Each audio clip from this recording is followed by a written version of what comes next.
ituturo ko sa inyo ha. Ituturo ko sa inyo kung paano mag-request ng free sample. Ayan, so ilalagay ko muna dito ay yung cellphone ko, no. Maraming nagtatanong dito sa video ko. Ayan, sa video ko mismo maraming nagtatanong dyan kung paano ko ba na-achieve yung mga free sample na yan. Kasagaran kasi nagtatanong sa akin is paano mag-request ng free sample.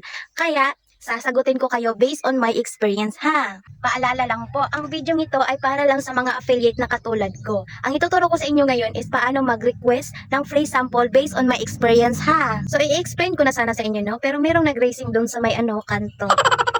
So kahit na medyo maingay yung kapaligiran ko is itutuloy ko pa rin ang aking. So kahit na maingay, no? So itutuloy na natin to. So lalakasan ko na lang yung boses ko guys para marinig nyo. Ayan.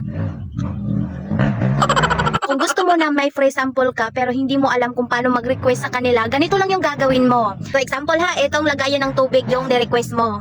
Ningkara. So example, ito yung gusto mong i-request. So nakikita mo yung free sample sa baba.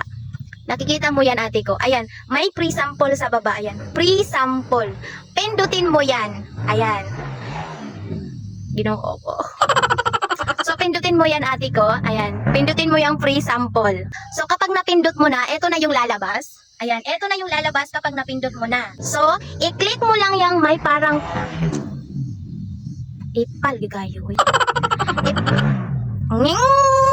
I-click mo yung parang may papel at pencil. I-click mo yan. So, kapag na-click mo na yon, ito na yung lalabas. Ayan.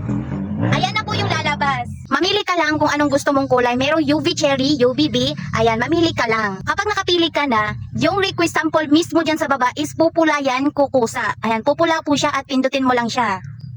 At kung napindot mo naman yung request free sample,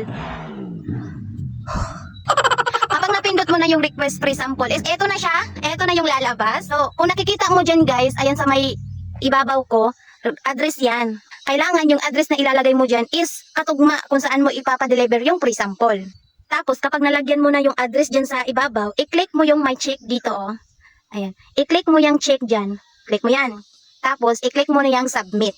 Click mo na yan. Kapag na-click mo naman, ito yung proof na na-submit na kay seller. Ayan guys, oh. Request submitted. Ayan. Maghihintay ka lang ng 7 days. Malalaman mo kung na-approve ka ba or hindi. Nakikita mo yung request submit. Yan po yung patunay na yung request mo kanina is nakapunta na kay seller. So maghihintay ka lang ng 7 days kung ma-approve ka ba or decline. So guys, no, sana naintindihan nyo yun guys, no. Sana naunawaan nyo yung step by step kasi medyo maingay dito eh. Ewan ko pa. Talagang pinaglaruan ako ng tadhana. Ulit-ulitin nyo lang yon kung ano man yung gusto nyong ipa-request. Yun lang po muna ang maitutulong ko sa inyo ngayon. Sana nakatulong yung video ko. Bato ko na ako na unya. So, hanggang dito na lang ako guys. Kung meron man kayong katanungan about sa affiliate, basta't alam ko, sasagutin ko kayo. Ayan, huwag kalimutan, mag-comment lang sa comment section kapag meron kayong katanungan. Hanggang dito na lang ako. Bye-bye!